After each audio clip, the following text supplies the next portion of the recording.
What the heck is secular progressive homeschooling? That is what this former conservative Christian homeschooler was wondering. Thankfully, today's guest is going to break it all down for us. This is the Ex-Homeschoolers Club, and I'm your host, Jacob Gooden. If you're new here, this is the show where we talk about the good, the bad, and the ugly of growing up a homeschool kid. And if you're a returning ex-homie, what is up? Welcome back. Thank you for being here today. Today's guest is Ashley Peak, who is not only a current homeschool parent, but also a content creator and a podcaster. You can find everything she's doing at Secular Homeschool Revolution. That'll be linked down in the description below. But Ashley and I got connected via social media, and I just knew I wanted to have her on the show. Today, we're going to talk about why she chose to homeschool her kids, how she's doing it a little bit differently. We're going to talk about finding the community that was right for her, or actually not really finding the community, instead actually ended up building the community that was right for her and her kiddos. And now even getting into like doing some micro schooling and some other really cool things that are happening in Texas. Okay, so stay tuned, lock in. This is a great conversation, and I hope you enjoy. Well, Ashley, welcome to the Ex-Homeschoolers Club. I'm so excited to have you here with me today. I'm really excited to be here too, especially since you came up on my For You page on TikTok. Yeah, no, I was gonna bring that up. That's kind of how we got connected is social media, and obviously, I post homeschool videos, you post homeschool videos. I think the algorithm just knew we we needed to meet. And so I was really intrigued with your content because you are a secular homeschool mom. So that's the other thing that's gonna be really cool about today's conversation, talking to a current homeschool parent, and like exploring like how things have changed because I've been out of it for a decade at this point. But and I was a Christian homeschool kid, so just kind of the whole flip side of everything that's just different. And I'm just like so excited to like have a conversation with you and learn about like what's new essentially. So actually, I'd love if you kind of like kick us off a little bit. Tell me a little bit about like your homeschool journey, like what led you to choosing to homeschool your kids. Give me kind of like the what a typical day in the life maybe looks like. Maybe it's every day is very different, but like set the stage a little bit for us. Okay, so I do want to clarify. I do categorize myself as a secular progressive homeschooler. And I think that's a relatively new term in homeschooling in itself, because you have the branches of like Christian, then you have secular, then you have like the secular progressive homeschoolers.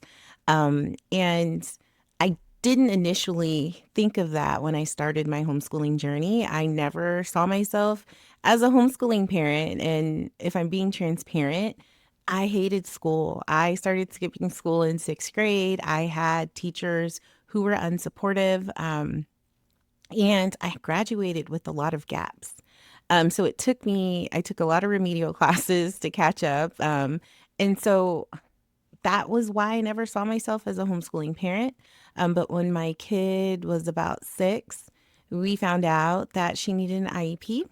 And I was like, great, the school system will support her. And it became this upward battle. I didn't understand why it was so difficult to get my kid the services that she needed. And I was working at the time, but I had to quit because I was spending so much time at the school. Right when we got everything approved, why isn't she having her accommodations? Why am I having to micromanage these things? And then I eventually had to have, when it was time to like check on her services or update them, she still didn't get fully what she needed. And so I had to get a friend who was working as a special education advocate to like give me information on how I can push this further. And it got ridiculous because she was like, you're advocating for your kids, so don't take no for an answer. And she's visually impaired. So the things that I wanted was like a lamp desk, a lamp at her desk, a slant board. And why was that so hard? And I also couldn't bring it because it was a liability. And she needed a few other things, but again, it wasn't anything super expensive or drastic, right?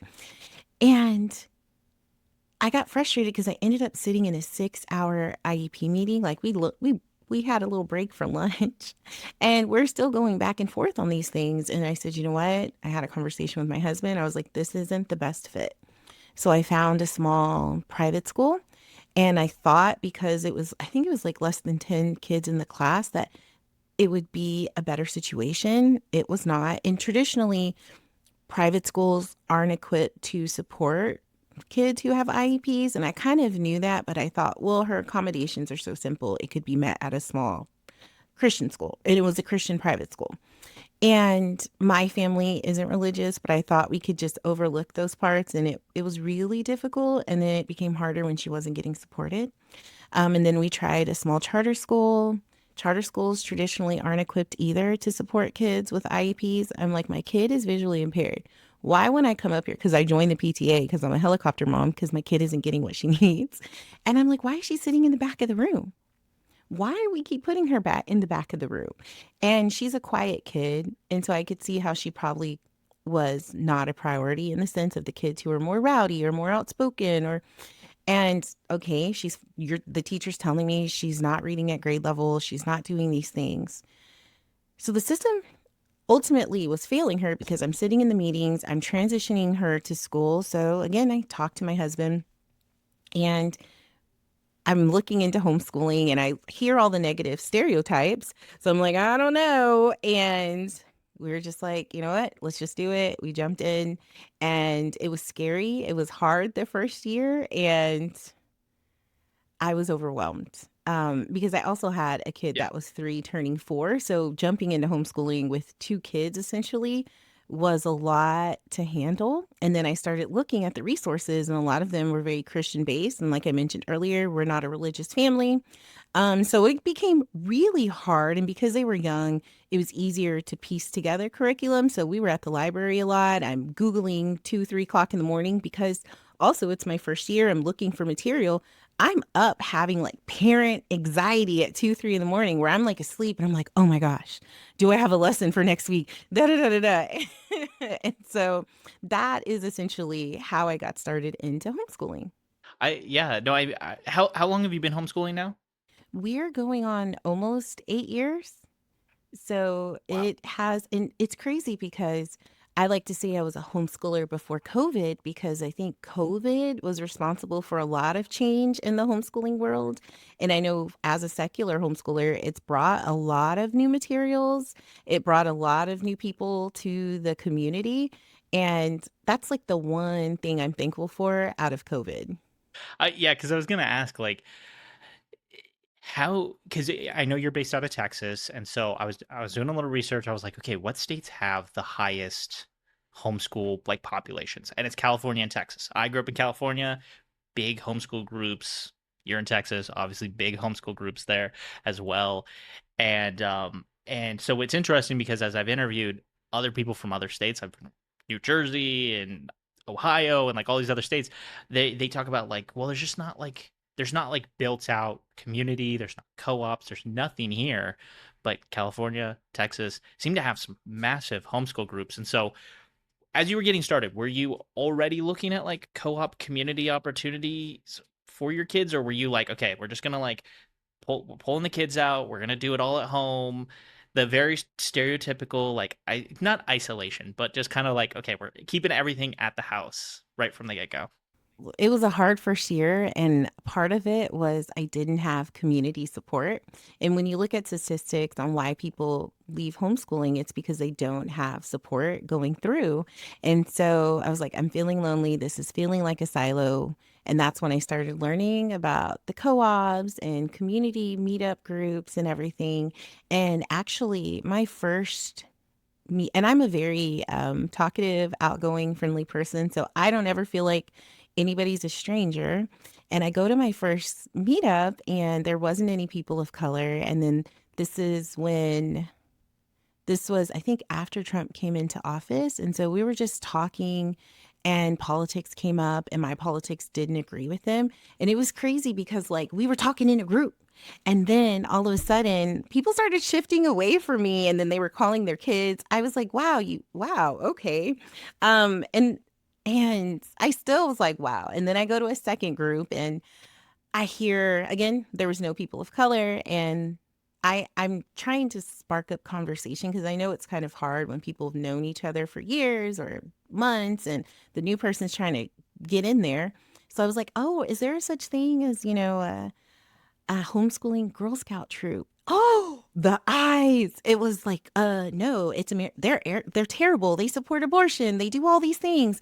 You need to look into American heritage. And I'm like, oh, and so I'm on my phone, right? And I'm like, oh, I was like, what? They don't sell cookies, and they didn't think that was funny.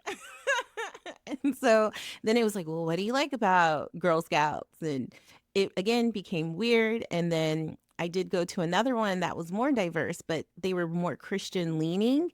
And religion and politics kept coming up, and we just weren't aligned. And I will say I did go to one play group, and it was a small play group, but it was a lot of parents going in and out of public school. So I felt like I felt lonely again, right? Because I wasn't feeling motivated to try other groups, if that makes sense.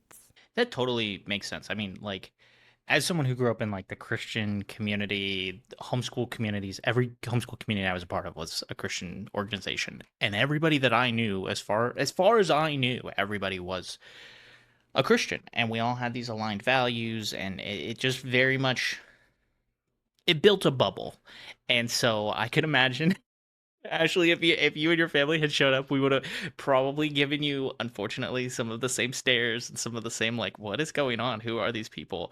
And that's very unfortunate to begin with. But so, how did you then come to like find your people out of that? Because like that's uh, overwhelming. It is overwhelming, but I do want to tell you, Jacob, thank you for stating that, because when I've had that same, and I've shared that same scenario with other Christian homeschoolers, they look at me like I'm exaggerating or I'm crazy. And I was like, wait, you've never done this to people, or you just don't want to acknowledge that you've done that to people? And so it was weird. But I appreciate your honesty in that way. So again, I'm a very social, outgoing person. So I would just take my kids to the park, and I'm picking up people, and it was like, oh, okay, this is a great conversation. We're adding each other on social media, and then somebody randomly posted that they were having a pool party, and so I was like, oh, there looks like there's some diversity in responding to this comment. And so I end up going to the pool party with my kids, and we started talking, we started vibing, and then we were like, hey, maybe we should formalize some things. And we created a Facebook page, and it was just three of us initially. And we were posting consistently about park dates, and we were very intentional about posting pictures to make sure we were drawing in, diverse people. And we were very clear that we were secular. And again, I wasn't raised religious, so I didn't understand how triggering the word secular was for people.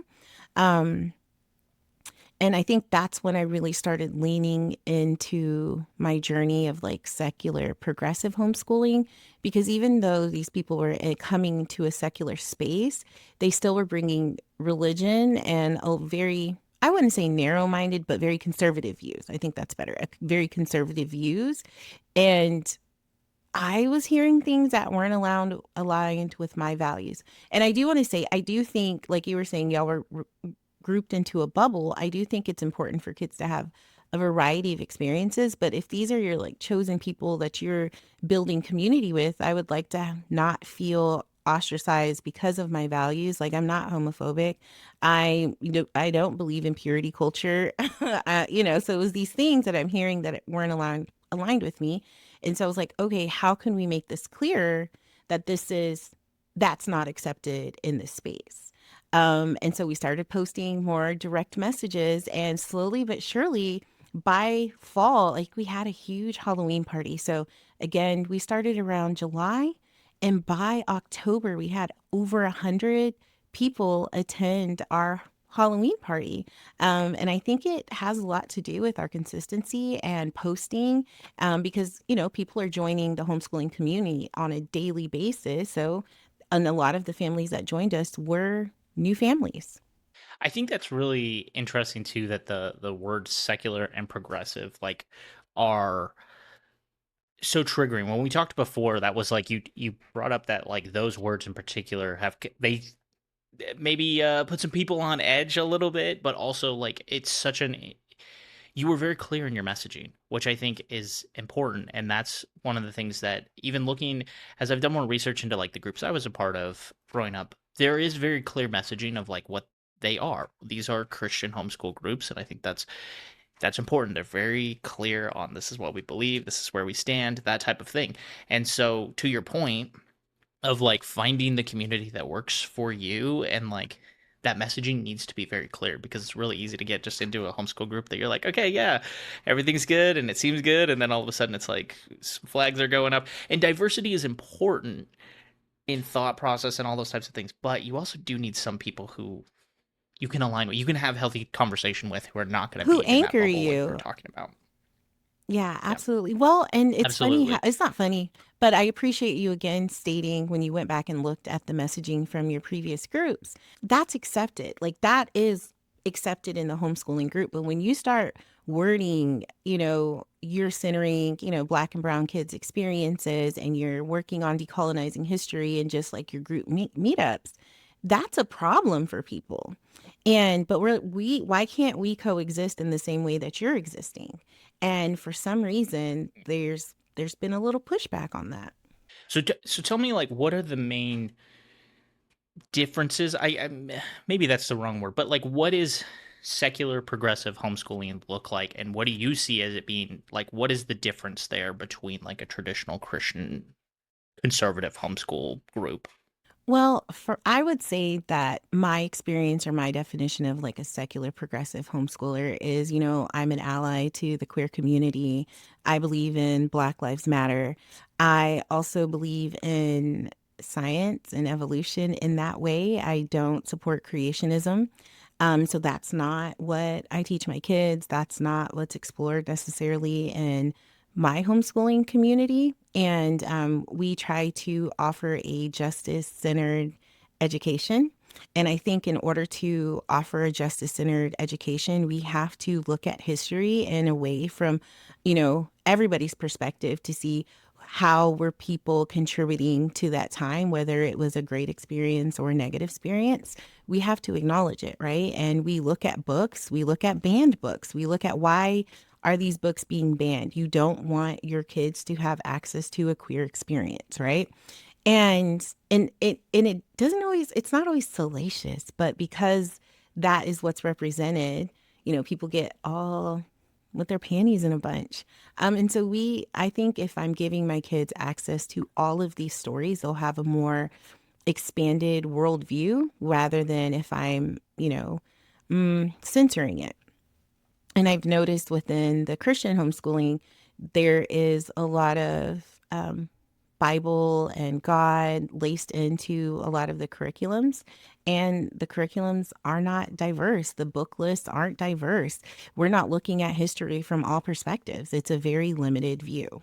I'm thankful. I did an episode a few weeks ago at this point, probably 2 months ago at this point, um, about, and I kind of had gone through some of the curriculum that I used, and thankful that the history that my mom had put us through was, it has a little bit of a Christian vein. However, it is more accepted as like a better understanding of history. It is looking at some of that difference. And well, some of the other things that I maybe went through were not quite as diverse or not quite as inclusive.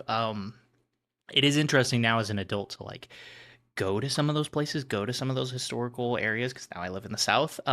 Grew up on the West Coast. Like, we don't have Civil War history there, as far as like actually going in person to see it, right? And so now living in the South, I'm like, oh, I can actually go to some of these battlefields, plantations, all those types of things, and experience what it looks like, and hear a firsthand accounts. Not maybe not a firsthand account, but I can hear like a generational account of the experiences.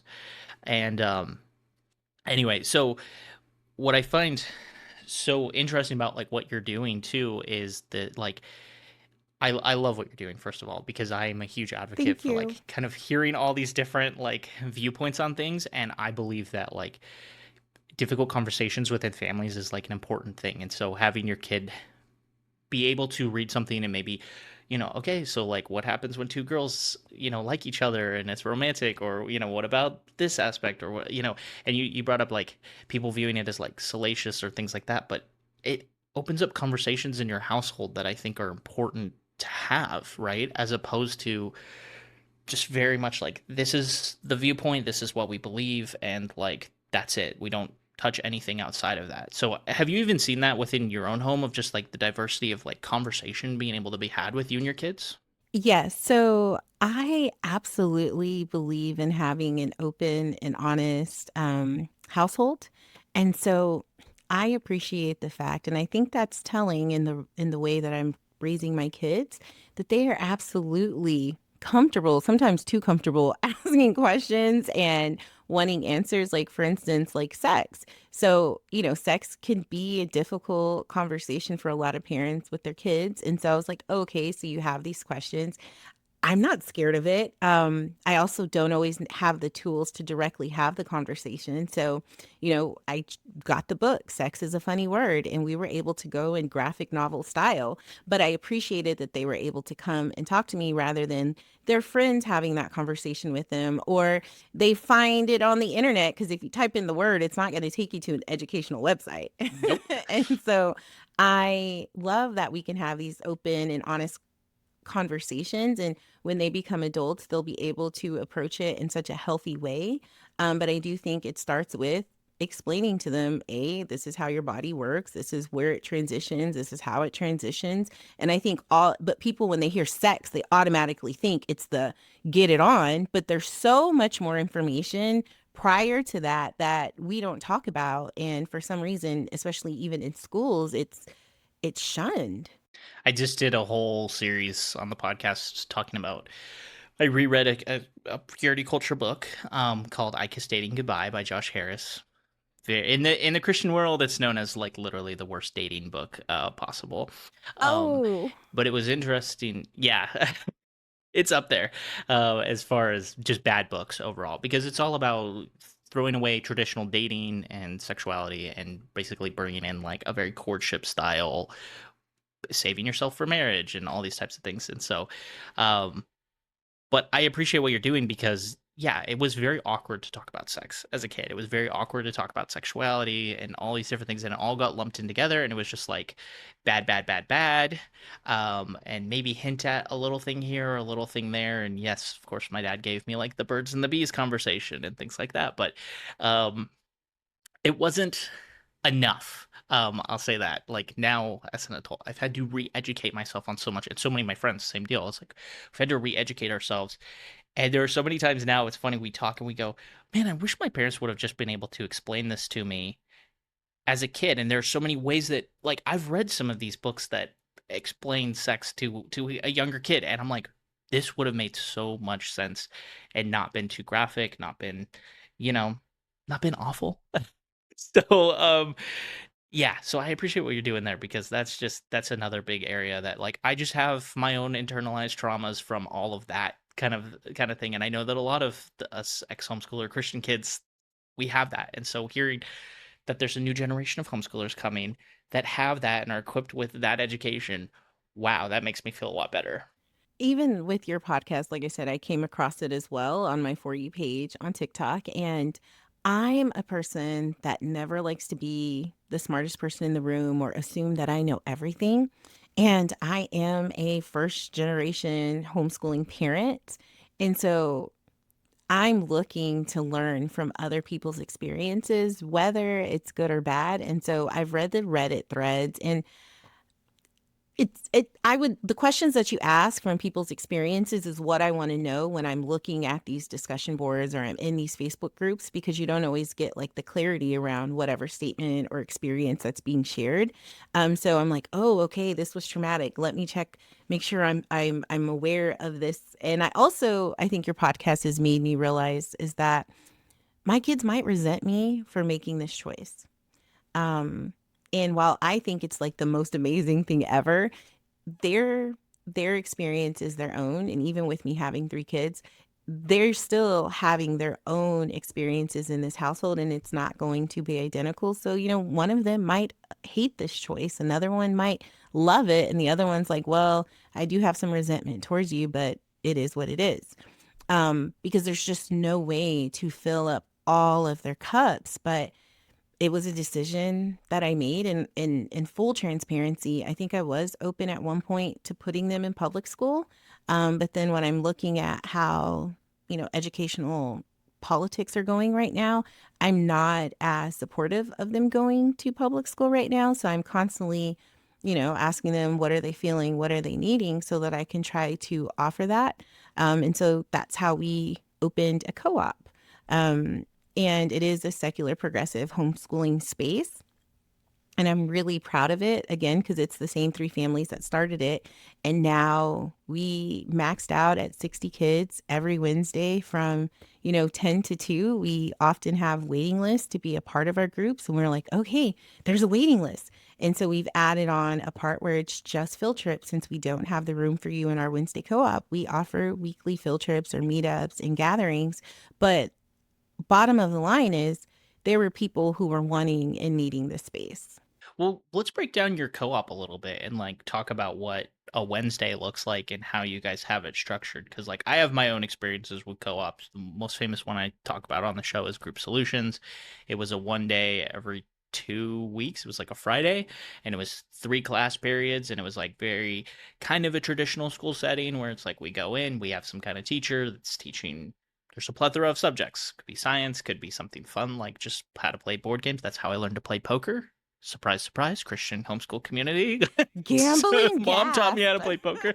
Yeah, yeah. Well, we didn't gamble, but we were like, yeah. But I don't know. Well, I don't remember what we played with, but yeah, it was. We were told it wasn't gambling. It was just, yeah, this is how you play blackjack, and this is how you play poker. Yeah.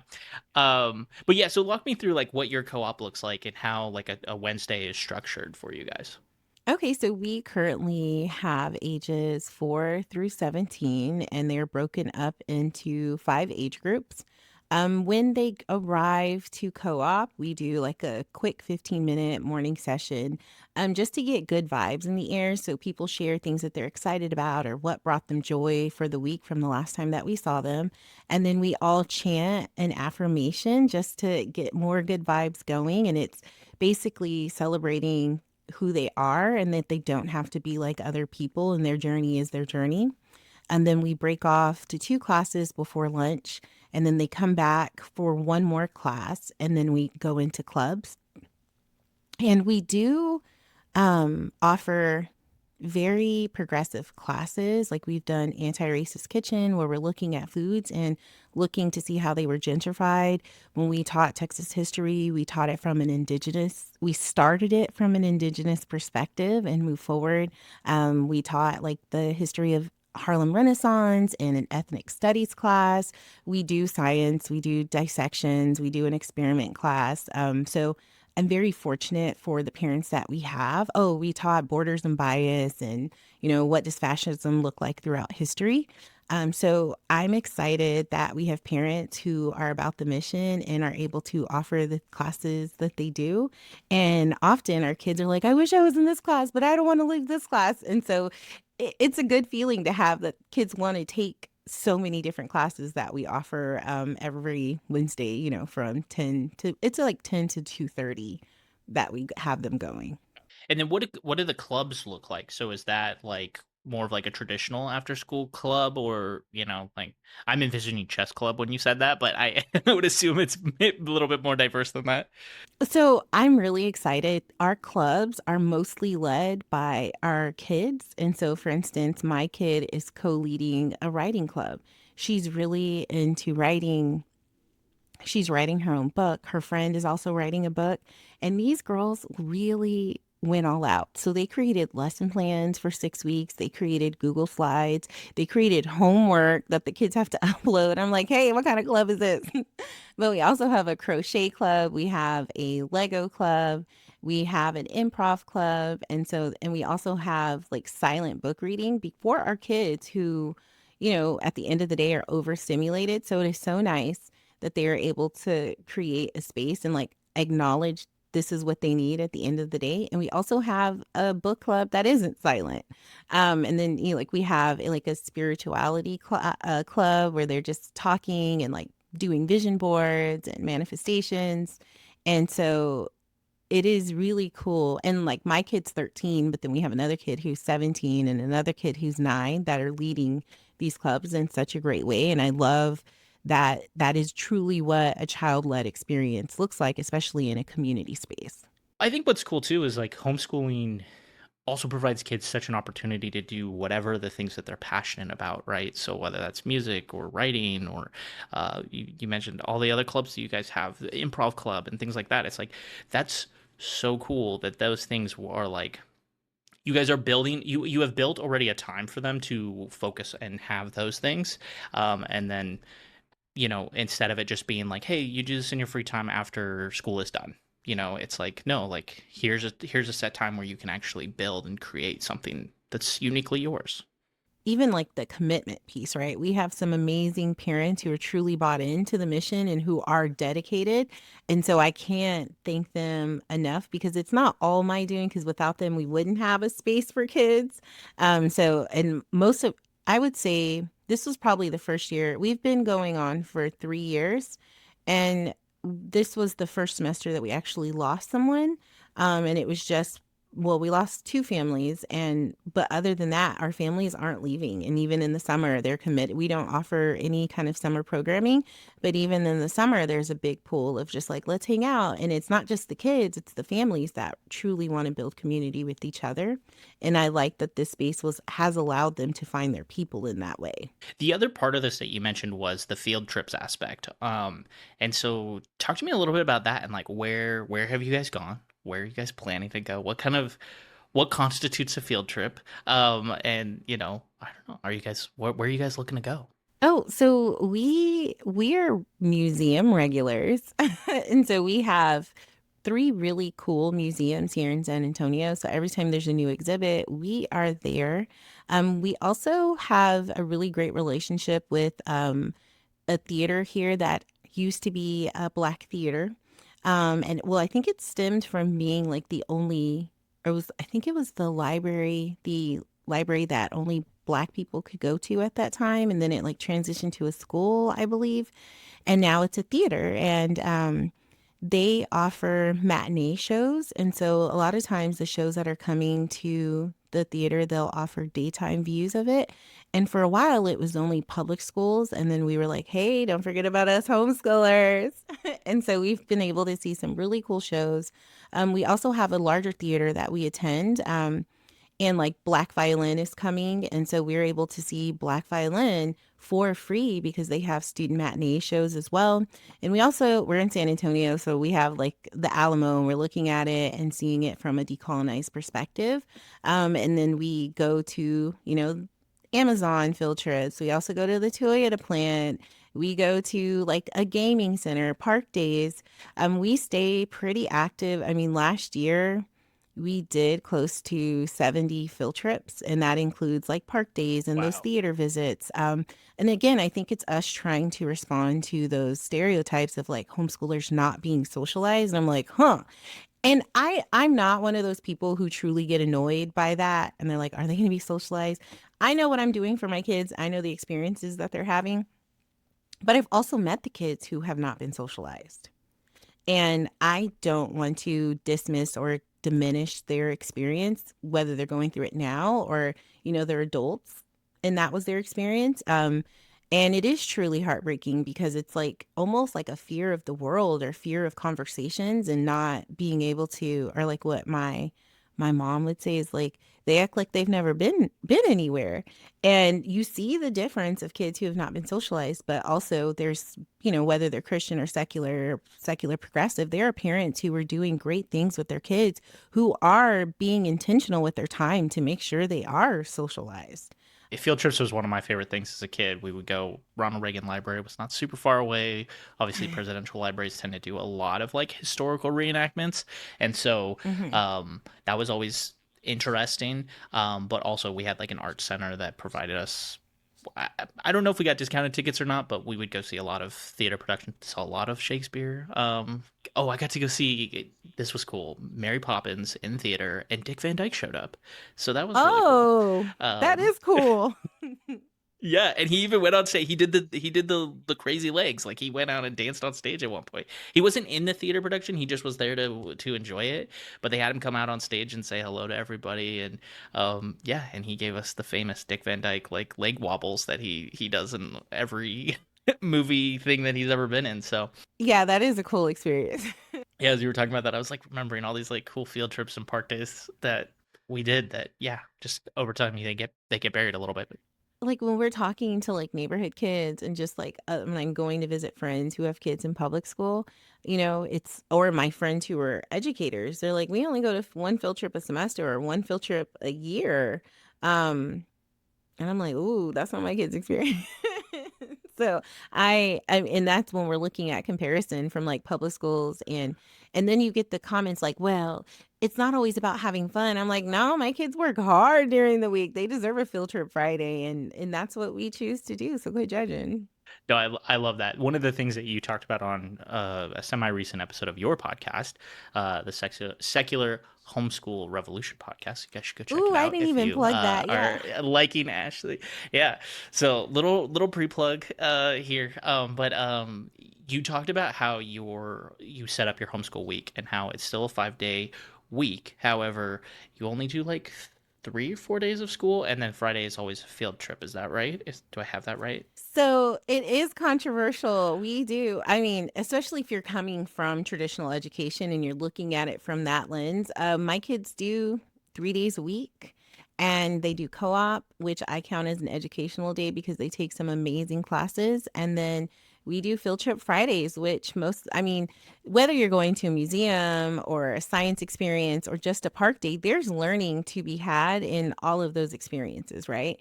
But people get so pressed when I say they only do school for 3 days. But I'm like, those 3 days, we go hard. We really take deep dives in whatever subjects we're focused on. Um, be, because we enjoy being together and we enjoy doing the educational experience. Now that having 3 kids was hard because you're like bopping around to see where everyone's at. But now my oldest does attend micro school 2 days a week, as well as co-op and field trip Friday. And part of it is because I didn't want to teach the upper level classes. That would have been hard or difficult. So I was like, okay, let's outsource it. But you're in the micro schools only from like 10 to about 3. And so we get to see her when she comes home. But yeah, it is 3 days a week and we're very intentional about the time when we are locked in. And sometimes we do, outings during the week. It's not that we stay at home, but we make sure that our education is a priority. That was going to be my next question was about the micro school because when we chatted before you brought that up. And so talk to me about the micro school because I know obviously your daughter attends there, but you're kind of involved in the planting of that and it seems to be doing well. So talk to me a little bit about what is a micro school for people who don't know and then like what does that look like in your homeschool community and how are you guys using that like tied to your homeschool community? Okay, so we did open an or an extension of our homeschooling co-op to a micro school for 7th grade and up. Again, I don't lead the micro school. I focus on the community in our co-op. My co-founders do focus on, so there's 3 of us. I'm the community person. We have one who focuses on like the branding and organization. Then we have our educational component. And so our educational person, shout out to Kia, she leads our micro school. And when we were having conversations at just like a gathering, a lot of the parents were like, whoa, high school's around the corner. What are we going to do? And so that is kind of how the conversation of the micro school opened. And I know for a lot of micro schools, the struggle is finding people to be in the seats. We have the people, our community in general, when we're looking at how many attend our field trips, we're close to about 250 active families. And so when we were looking to open the micro school, we're like, oh, we have the bodies. Now let's organize the different classes, find the teachers. We have the space as well. And so currently we have 17 kids in our micro school, and they take a language art or English Comp 1. They take chemistry. Some of the kids take chemistry, some of them take biology. And for they take history as well. And then we don't offer a math class, so to speak, because all of the kids have different math learning styles. So in response to that, we offer a tutor to come in both of those days. And so as the kids need help or support, he's able to see where they're at. They bring their math books or they log onto their math curriculum. And like my kid does CTC math. She takes her math notebook, she works through it, and if she needs support, she asks the tutor. That's super cool because, like, I know that that was when I got to high school. My parents had a similar kind of realization of like there are certain subjects that they were like, we're just not capable of teaching these things. Science being one of them. Uh, they can understand kind of what's going on, but they were not like big science nerds, and so they were just like really nervous about it. Thankfully, we have another homeschool mom who she has a degree in, I want to say chemistry, but she has a science background. And so she was like, look, send all the kids to my house. They'll read the textbook at home. They come, we do all the experiments. I can explain how everything is operating, what's going on, everything they need to know from like, from an adult. And then it worked out the same way. Like my mom, English major in college. She wanted to be an English teacher, and so she went to all of like our literature classes. And so she taught us about like reading the greats, reading some like Shakespeare. We were at like Beowulf and Robinson Crusoe and like all these very classical books, Grapes of Wrath, like all these classical books, and then we would have discussions around them. And she taught us how to do that, which was cool. And so to your point of like parents not always feeling like capable to teach those higher levels, like it is very important to find those people because otherwise your kid could easily get left behind in those subjects if you're like, we don't know if this is right or wrong. Right. Well, and to add to your point, again, as I jumped into homeschooling, people didn't realize that, or I've not all the people I've come across, but there had been some popcorns in there where they did not realize homeschoolers actually bought curriculum. And I was like, wait, Yeah. what? They can even buy the curriculum the schools have. Like, there, people, homeschooling parents, you can do it in a cheap, affordable, budget-friendly way. But a lot of homeschoolers go hard and buy all the manipulatives, all the and like sometimes before you know it, you're looking at, $1,200 and you're like, wait a minute. But it's because there's that investment in your kid's education. And I'm like, no, a lot of, there are some who don't use anything, right? And they do their own journey, but a lot of homeschooling parents truly invest in their kids' education and they do buy curriculum and they do piece curriculum together. No, for sure. I mean, I think that there's been a little bit of an uptick in the talk around like unschooling, right? And kids like basically kind of choosing their own. Well, when my kid starts to ask me questions about that, that's what I'm going to teach them this instead of kind of the traditional school aspect of like, hey, around this age, you should be learning this type of material. And so I think there is that stereotype, like you're talking about, of like sometimes thinking that homeschool families are like, yeah, not buying any curriculum and just kind of like letting the kids and decide what they want to learn, which is I, I would say it's not an effective way to teach, but that's my personal opinion. I'm going to join you on that. Controversial take there. I think it's controversial too. Okay, I will say again, I've been in the homeschooling space for many years. I'm a very talkative person, I do the things. And I can point out, I share this scenario with everyone.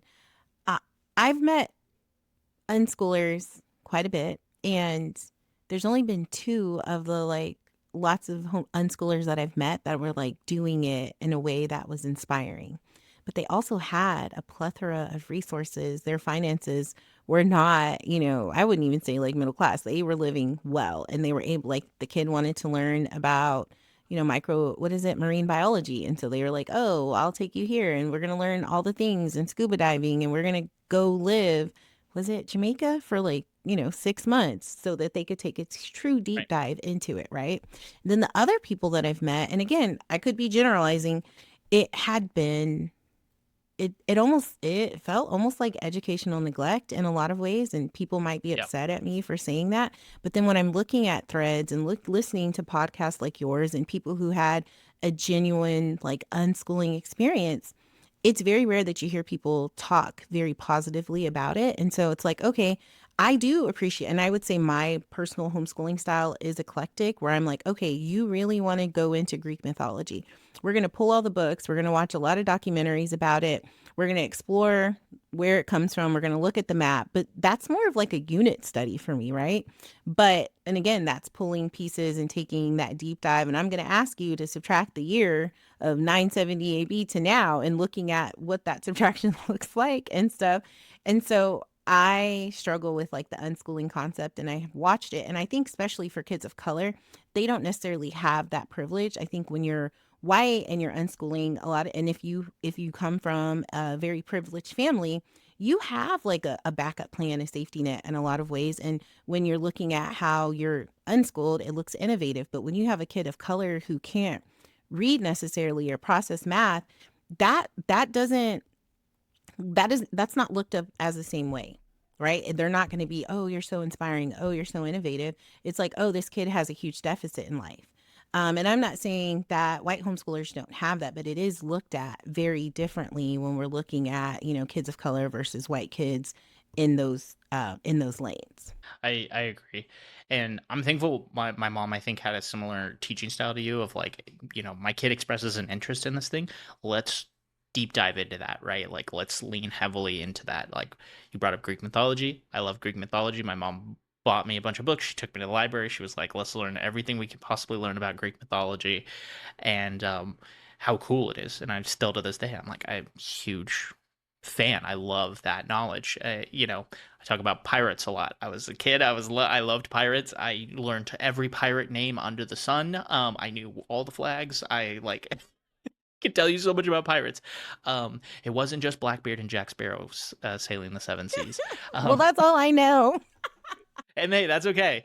But it just is like one of those things where I'm like, I look at it and I still to this day I tell my friends, I'm like, I'm so thankful that anytime we were interested in something, you guys were just like, yeah, let's go, let's learn all that we can learn about that, as deep as we can. And it's like, cool, let's, and then we'd get over it, and then they'd be like, okay, what's the next thing? Let's, but they provided us areas of history and areas of other learning that was like touch on those things, and then we would express an interest in it, and it would go from there. So Well, and that's a little bit okay. So I'm excited or I'm happy that your parents did that. But when I'm looking at these new content creators, and I love that people are diving in and sharing this part of homeschooling, but I have a huge issue with these new homeschooler. I don't even, yeah, mostly new, where they're like, we went to the grocery store and we did math, and this is their school for the day. While I appreciate that experience and that they know how to count their change backwards, I don't think that. And then they're like, they socialized with the checker and they socialized with the stalker. Okay, that's a everyday life skill, right? To learn how to budget for your groceries. I mean, my parents did that to me, and I wasn't a homeschooler at that time. So it's a lot of those videos. I'm like, no, you're making homeschooling look crazy. And then I remember seeing a lady whose kid was like adding like the pounds of the apples or multiplying, and she was like, "Oh yeah." But anyway, the scenarios, I can't remember specifically, but the kid was wrong. And she was like, "Look, they're learning." And I'm like, "Oh, you filmed that and put it on a public platform." I'm like, "You're making homeschooling look bad. Stop." no, I agree with you. I think there is that level of like, it is one thing to, yeah, put your kid in the world, teach them real life skills. I thrived in geometry because we were building a house at the time, or we're working on our house, and so like knowing how to like buy paint to paint on the walls, that's a valuable math skill that is an everyday skill that I think most people should have. But I also need to know how to solve for the unknown, and so to your point, it's like there's more than just the practical stuff that we have to know as people, whether you use it in your everyday life or not. Sometimes it's just like important to kind of know. I don't know.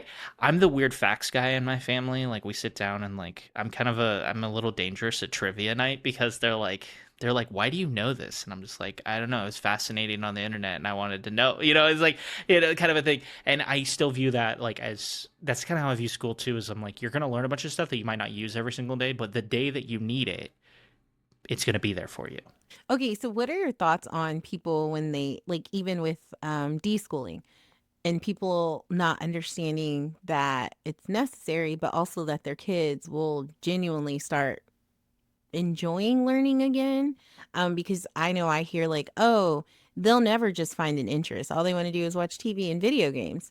I truly think kids are inherently genius. We just live in a world that doesn't, especially here in the United States, accommodate kids and their interests, and we can see that now, like, the evolution of, like, McDonald's doesn't have a playscape anymore, right? We don't, give kids a lot of opportunity to play, but play leads to learning, and so I mean, do you believe kids can lead up to their own journey of learning and joy of learning? I think so, but I think, like I said, I think that it's also a responsibility of the parents and the guardians to like provide opportunity for them to explore things that they wouldn't normally explore. And so, like push them to do something that, okay, yeah, maybe this isn't really my thing, but like for instance, okay, so my dad is he does carpentry work. That's his hobby, and he's good at it.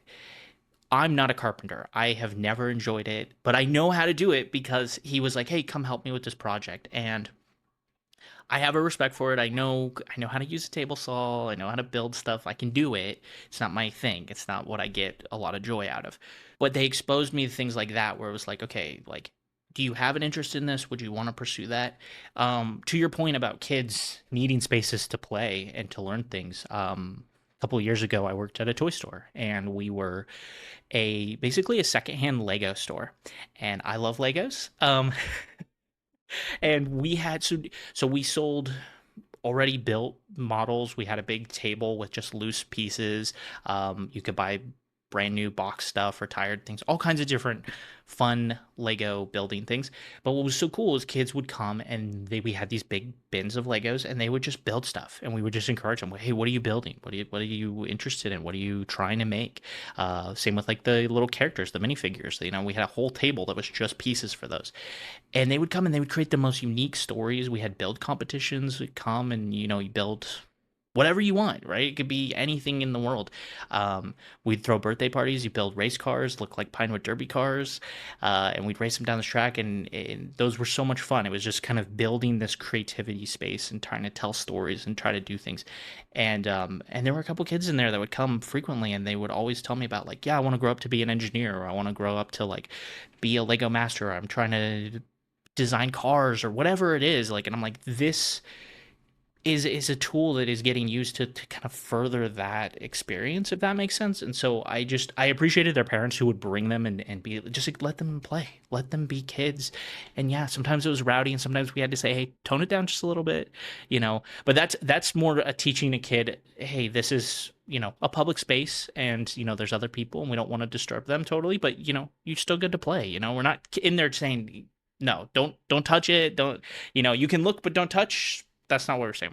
Let's play with these things together.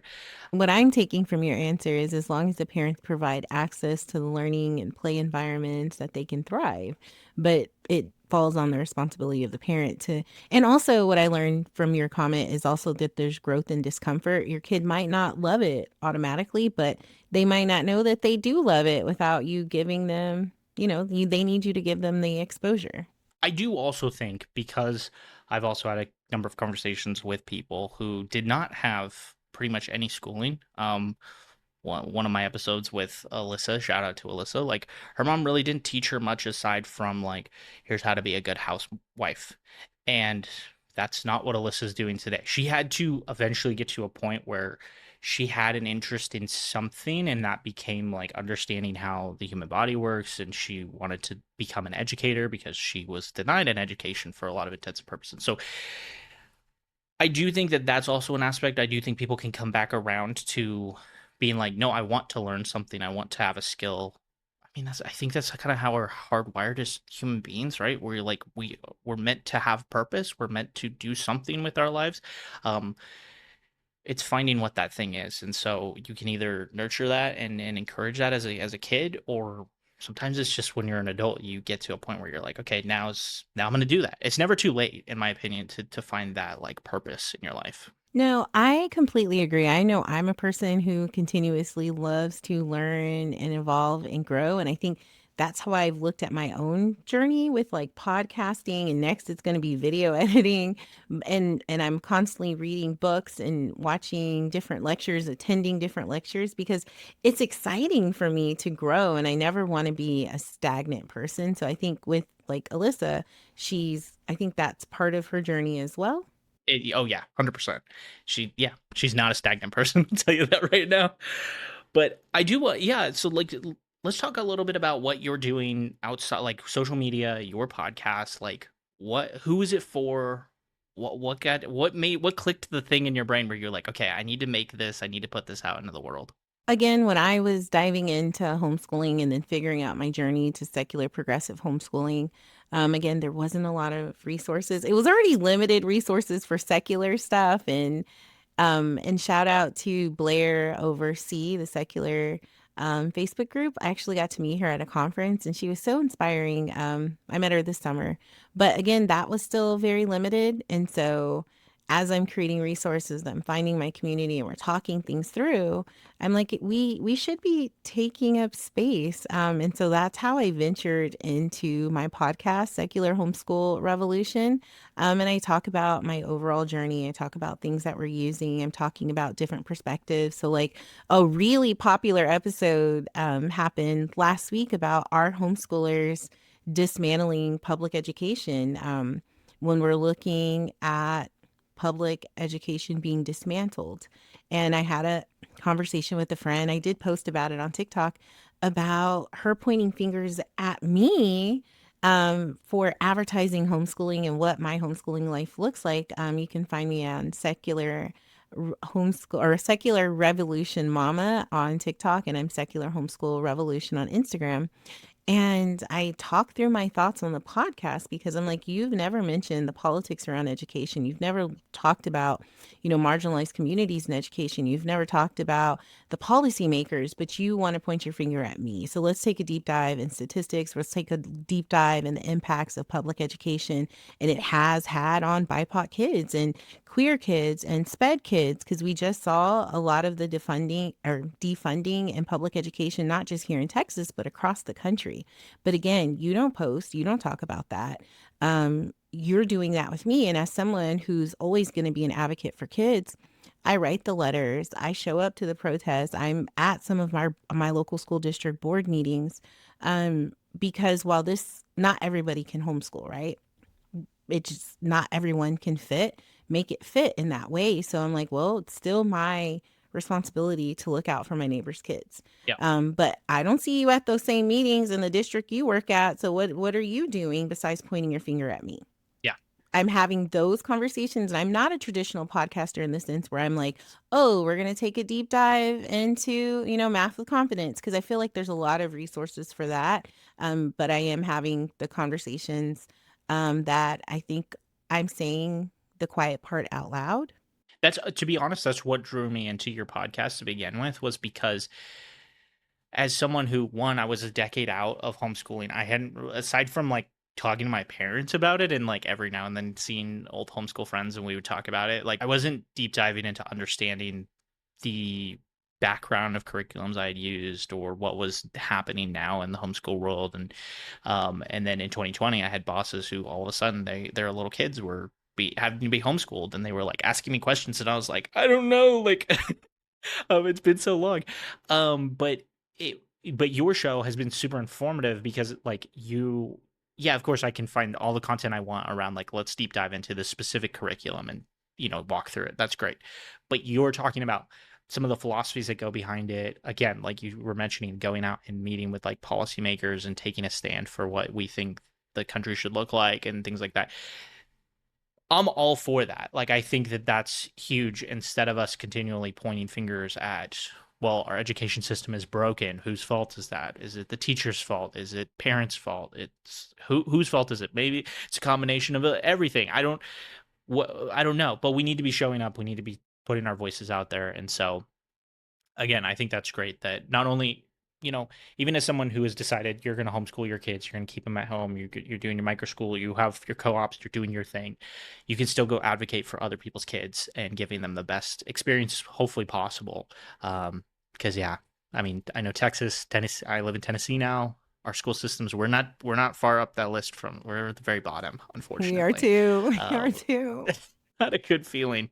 And I know public school teachers here, and I've talked to them about their struggle, and it's not easy, and I feel bad for them. And like, it's meeting those people and talking to them and asking them, what can we do? How can we help you and advocate for you? So I appreciate what you're doing, Ashley.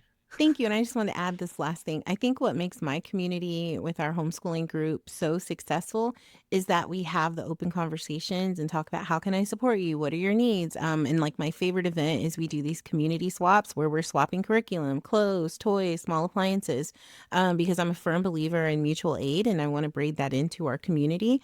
But most of all, I think our parents feel heard. And when you're looking at why did you choose to homeschool, our parents weren't being heard in public school. And I've only met a handful of parents in our group who were like, I knew I was destined to homeschool. And a lot of us were pushed into it. And it was because we were not being heard. So if we're looking and talking to policymakers and teachers and principals and superintendents, you're asking why people are leaving, it's because their voice is being silenced. I think that's great too. It's a great reminder too that like, as humanity, we are meant to live in community, and so also hearing that your community is doing more than just like helping the schools, where they're helping each other, you're filling the gaps, you're socializing with each other. Like, we're meant to live that. That's just how humanity is. You can't really deny it with whether you're secular, whether you're Christian. Like, you just look at history. Right. Like, humans are meant to live in community with each other, right? And so I think that that's like amazing what you're doing, because I know that for me, like, it's great to know that there's other communities out there that are supporting each other, because I know that for me that was a huge part of what made me a successful homeschool case, is the fact that I had community, I had friends. I know my mom had friends who helped her through things, and so that is massive. And so the fact that you're building that in Texas, amazing. I will continue to say all of the good things about Ashley. What you're doing is absolutely phenomenal. So Thank claps to you. you. Keep it up. Is there anything else we haven't touched on that you think is important that we need to talk about?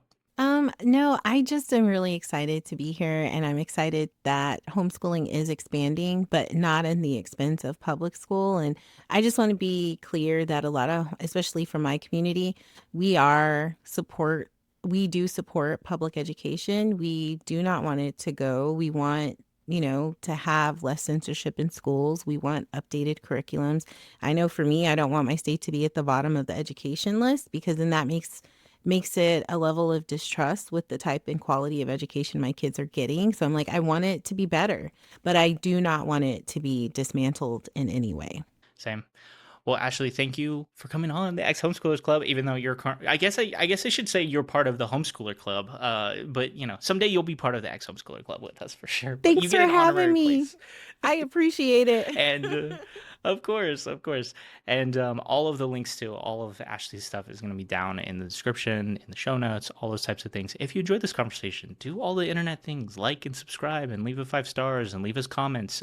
If you want to hear more from Ashley, if you've got questions for her, one, you can reach out to her on social media. You can reach out to me, EXHSClub at Gmail. If you want to shoot me an email, or EXHSClub on socials. And yeah, or if you got more questions for Ashley and you want to hear her back on the show, let me know. Okay, let me know. And go check out her podcast for sure, because she answers a lot of the questions that I had on that show, and it's just like phenomenal. So once again, Ashley, thank you again for coming on the show. It's been a pleasure having you. I'm looking forward to seeing everything you guys do in the future with what you're doing. And yeah, so until next time, we'll see ya. Peace.